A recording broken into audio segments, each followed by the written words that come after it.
예, 느낌으로는 예배가 다 끝난 것 같지만 예, 말씀을 나눌 시간이 필요합니다. 자, 오늘 우리가 함께 나눌 성경 말씀, 본문 말씀은요, 요한복음 3장 16절 말씀입니다.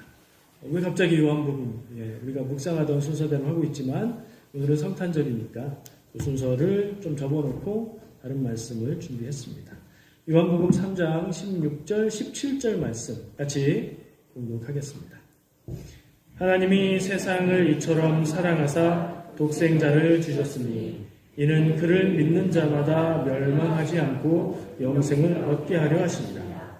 하나님이 그 아들을 세상에 보내신 것은 세상을 심판하려 하심이 아니요 그로 말미암아 세상이 구원받게 하려 하심이라. 아멘. 말씀 나누도록 하겠습니다. 우리 교회 제법 오래 10년 이상 다니셨다 하는 분은 기억하실 수도 있는 장면인데요. 예전에 교회 성도들이 제법 많았을 때 청소년들도 한 30명 정도 됐었어요.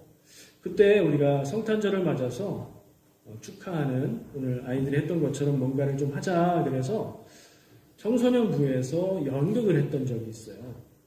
여기에 뭐 이렇게 막 세트도 만들어 놓고 초호와 스펙타클 무대를 세팅한 후에 심혈을 기울여서 연극을 했었어요. 전쟁에 관한 거였는데 기억나시나요? 막 전쟁하고 총 쏘고 두두두두 막 이렇게 하다가 갑자기 뭐 평화가 찾아오는 그런 거였는데 이게 뭘 표현한 거였냐면 실화 이야기라고 하는데요. 세계 1차 대전, 여러분 상식이잖아요. 1차 대전은 몇 년에 시작됐죠? 1914년 7월 28일에 시작됐어요. 그리고 1918년 11월 11일까지 이게 4년 넘게 지속됐던 전쟁이죠. 그리고 우리가 생각할 때 영화에서 보는 영화들 장면 중에 참호를 파놓고 땅을 이렇게 깊이 파놓고 거기에서 총 쏘고 이러는 거는 대체로 1차 대전이고요. 포를 많이 쏘고 탱크도 아니고 막 그러는 건 또 2차 대전이에요. 전쟁 때마다 양상이 좀 다른데 1차 대전 때는 참호에서 숨어서 서로 총 쏘는 참호전을 했었죠. 그때 있었던 일이래요. 아까 전쟁이 언제 시작됐다고 했죠? 1914년 7월 달에 시작됐습니다. 여름에 시작됐어요. 그러니까 유럽도 북반구니까 여름이었던 거겠죠? 그렇게 몇 달이면 끝날 것으로 생각했던 전쟁이 세계전쟁으로 커지게 됐고요. 겨울이 되고 성탄절을 맞게 된 거예요. 슬프죠. 지금도 전쟁 중인 나라들이 있습니다. 거기도 성탄절을 맞았겠죠?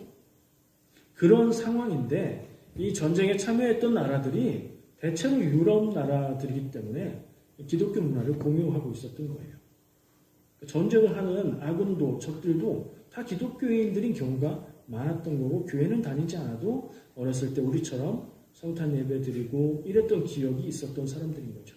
참호에서 대치하고 있던 군인 중에 어떤 사람이 그러니까 이 일이 한 군데서만 일어난 게 아니라 전장의 여러 곳에서 성탄절에 일어났던 일이라는 기록들이 많이 있다고 합니다.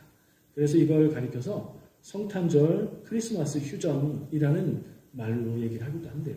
위에서 명령을 내려서 오늘은 성탄절이니까 전쟁하지 말고 오늘은 그냥 넘어간다 이런 게 아니라 전쟁의 현장에서 대치하고 있던 군사들 사이에서 자발적으로 그런 일들이 일어났는데 어떤 곳에서는 한 사람이 나직하게 성탄 찬양을 불렀대요. 여러 가지 생각을 하면서 그랬겠죠. 언제 죽을지 모르는 전장이지만 부모님 생각하고 믿음을 생각하면서 나지막히 찬양을 부르기 시작했는데 이 아군들이 그 소리를 듣고 같이 그 찬양을 따라 부르기 시작했대요. 그 소리가 커졌겠죠. 한 몇십 미터 혹은 100미터 정도의 거리를 두고 있던 적군의 진영에도 그 소리가 들렸던 거예요. 적군들도 역시 기독교 배경을 갖고 있는 사람들이라 같이 찬양을 부르기 시작했대요. 여기서부터 뭔가 소름이 돋고 그러죠. 그러다가 이 병사들이 조그맣게 가지고 있는 물건들로 크리스마스 트리를 만들어서 참호 위로, 머리 위로 하나씩 올려놨답니다. 근데 또 어떤 사람이 용기를 내서 사다리를 타고 참호 밖으로 무기 없이 올라왔대요. 평소 같았으면 어떻게 되죠? 몇 초 지나지 않아서 총소리와 함께 그 사람은 쓰러지는 거죠. 그런 상황인데 성탄절을 맞은 그리고 크리스마스 캐롤을 함께 불렀던 적이고 아군이고 할 것 없이 그 사람들이 아무도 쏘지 않았고요.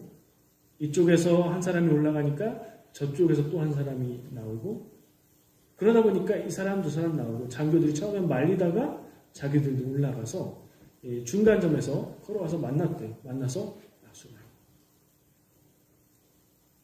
전쟁 중에 전투 중에 쓰러져서 그 주변에 널려 있던 전우들의 시체를 수습하고 그리고 같이 선물도 나누고 이런 순간들이 있었대요. 지금 제가 말씀드린 것은 정말 어디서 있었던 일이다라고 말하기는 어렵지만 여기저기에서 있었던 일들 중에 이야기가 될 만한 것을 소개한 거예요. 이것을 소재로 한 영화도 있고요. 심지어는 광고에서도 이런 것을 소재로 다루기도 했어요. 이걸 연극으로 했거든요. 근데 문제는 아무런 설명도 없이 그걸 했더니 앞에 무대 세팅을 하고 청소년부 애들이 나와서 전쟁하듯이 막 두두두두 수류탄 던지고 막 이렇게 하다가 갑자기 서로 막 크리스마스 찬양을 부르고 나와서 악수하고 뭐 해피뉴이 막 이러니까 문제가 성도님들이 이게 무슨 일인가 무슨 내용인가 아는 분들이 거의 없었다는 게 문제였어요. 지금 약 10여 년 만에 그 비밀을 말씀을 드립니다. 감동적인 얘기죠. 사람들은 누구나 현실 가운데 살면서도 마음 가운데는 숭고한 것들, 신앙의 것들을 간직하고 있고 그것을 소중하게 생각하는 것 같습니다. 성탄절이 되면 교회에서는 예수님의 나심을 감사하고 기뻐하죠. 교회 다니지 않는 사람들도 성탄절을 좋아라 합니다. 괜시리 마음이 따뜻해지고요. 사랑하는 사람들에게 왠지 사랑을 고백하고 선물을 우리가 이 시간 기억해야 하는 것은 무엇일까요? 제일 먼저 예수님이 이 땅에 태어나신 그 순간들, 성경 말씀에 기록된 내용들, 주님이 왜 이 땅에 사람으로 태어나셨을까? 뭐 이런 것들, 답은 뭐예요? 나의 구원을 위해서. 그런 거죠. 그런 걸 기억하면 좋을 것 같습니다. 사람들이 아무 생각 없이 바쁘게 살다가도 성탄절이 되면 기뻐하고 감사하고 사랑하는 마음을 갖는 것은 성경적이라는 생각이 들어요. 아무 생각 없이 살다가 성탄절 되면 인사도 하고 선물도 나누고 사랑하고 막 그러잖아요. 왜 그게 성경적이라는 얘기냐면 성경의 내용을 봐도 아무도 몰랐거든요. 예수님이 나실 것을, 구세주가 나실 것을 아는 사람은 성경에 기록된 것으로는 외국에서 찾아온 박사들 뿐이었죠. 그 사람들이 찾아와서 예루살렘 어디 있습니까? 라고 물었어요. 그래서 온 예루살렘이 소란스러웠다. 이렇게 얘기하고 있고요. 아무도 유대 땅에서는 하나님의 백성들 사이에선 아무도 그들을 구원할 그리스도 예수의 나심을 몰랐죠. 몰랐는데 오셨죠. 그것과 똑같다는 얘기예요. 우리가 살아가는 모습이 정말 그런 생각하지 않고 살다가 성탄절 되면 그때 반짝 사랑하고 감사하고 기뻐하고 이러는 모습이 성경적이다. 약간 비꼬는 투시요. 늘 우리가 기억하고 살아야 되는데 그러지 못하지만 성경에 있던 사람들도 그랬다. 무슨 얘기예요? 사람이 그렇다는 거예요. 사람의 한계가 꼭 기억해야 될 건 잊고 살고 그 날이 돼서 그제서야 기억하곤 한다는 거죠. 오늘만이라도 우리가 그 하나님의 사랑과 예수 그리스도의 은혜를 충분하게 기억하면 좋을 것 같습니다. 오늘 본문 말씀으로 읽은 요한복음 3장 16절 말씀은요. 기독교가 가진 복음의 진리를 짧은 문장으로 아주 잘 표현했기 때문에 복음 속의 복음이다. 이렇게 불러요. 별칭으로 가장 짧은 복음이다. 이렇게 부르기도 합니다. 저는 17절까지 의미를 나누기 위해서 읽었지만 16절 말씀 한 절만 가지고도 충분히 복음을 전할 수 있죠. 우리는 우리에게 구원의 문을 열어주신 예수님이 나신 날이기에 아주 단순하게 아주 거칠게 말하면 우리의 대장이 나신 날이니까 우리 편이 나신 날이니까 기뻐한다. 이렇게 생각할 수도 있지. 근데 거기에서 그치지 말고 조금 더 생각해 보면 좋겠습니다. 우리가 왜 은혜로 구원받아야 했을까? 사람은 하나님의 은혜로 구원받는다고 하잖아요. 은혜로 구원받는다는 건 내가 하는 것 없이 그냥 주어지는 것을 기쁨으로 감사함으로 받는다는 거예요. 왜 그럴 수밖에 없을까? 내가 나를 구원의 상태로 나가게 할 능력이 나에겐 없기 때문인 것을 기억하게 됩니다. 모든 사람이 그렇습니다. 세상에 성인이라고 부르는 사람들도, 위대하다고 이야기하는 사람들도 그 점에 있어서는 정말 평범하고 기준 평균 이하인 것 같은 나와도 조금도 다름이 없이 구원 앞에서 우리가 다 부족하고 연약하다는 것을 생각하게 됩니다. 어떤 사람이, 제가 예를 드는 겁니다. 어떤 사람이 사랑하는 사람이 생기면 뭐 해야 되죠? 그 다음 순서는 고백해야죠. 고백을 합니다. 땡땡씨 사랑합니다. 이렇게 고백하니까 땡땡씨가 묻습니다. 왜 저를 사랑하세요? 고백한 사람은 답을 못해요. 얼굴만 빨갑니다. 자기도 이유를 잘 모르겠기 때문이지요. 그러다가 말합니다. 이유는 모르겠습니다. 그저 사랑하게 돼서 사랑합니다. 사랑은 그런 거죠. 사랑의 이유가 있나요? 그냥 사랑하게 돼서 사랑하는 거죠. 사랑이 모든 이유의 이유가 되는 것이라는 생각도 해봅니다. 그래서 하나님은 사랑이신가 봅니다. 하나님은 모든 존재의 근원이시기 때문이죠. 말씀 준비를 위해서 검색을 하다가 같이 나누면 좋겠다 싶은 예화를 발견했습니다.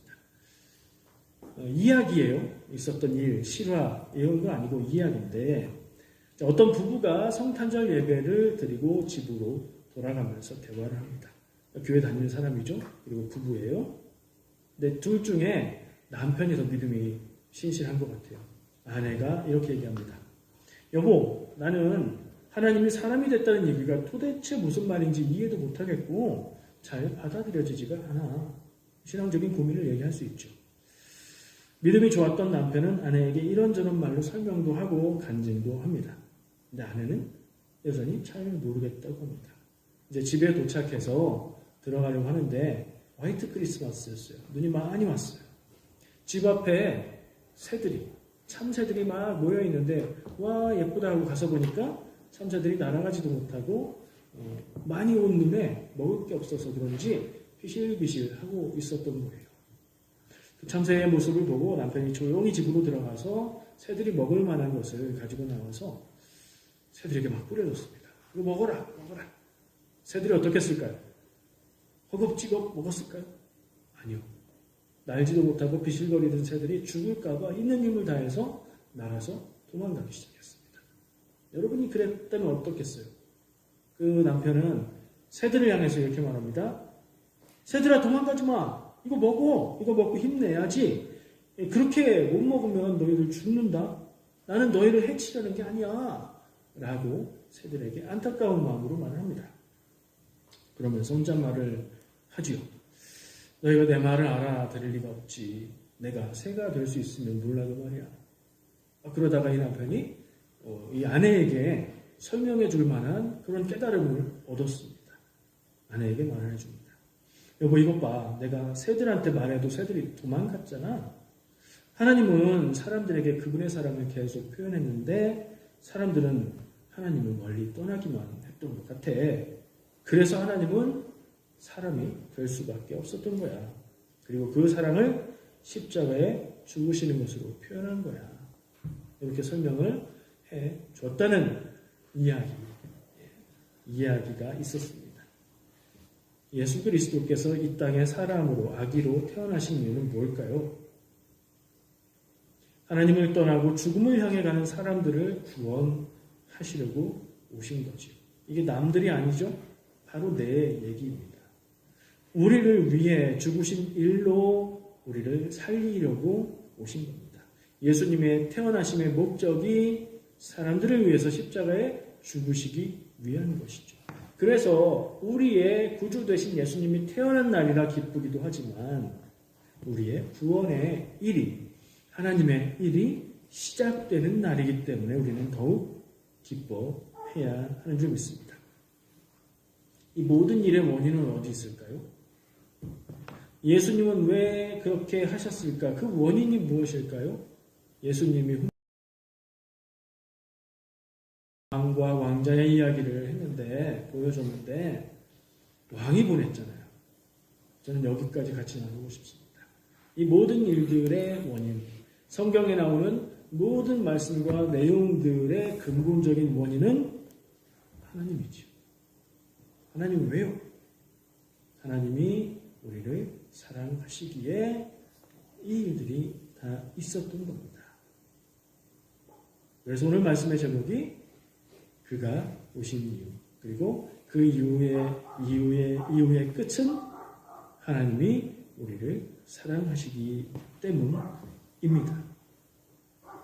오늘 본문 성경 말씀 요한복음 3장 16절 말씀을 기억해 보시면요. 하나님이 세상을 이처럼 사랑하사 이렇게 이야기를 시작하지요. 하나님이 우리를 기독교인들을 사랑하신 거가 아니고 뭐를 사랑하셨다고요?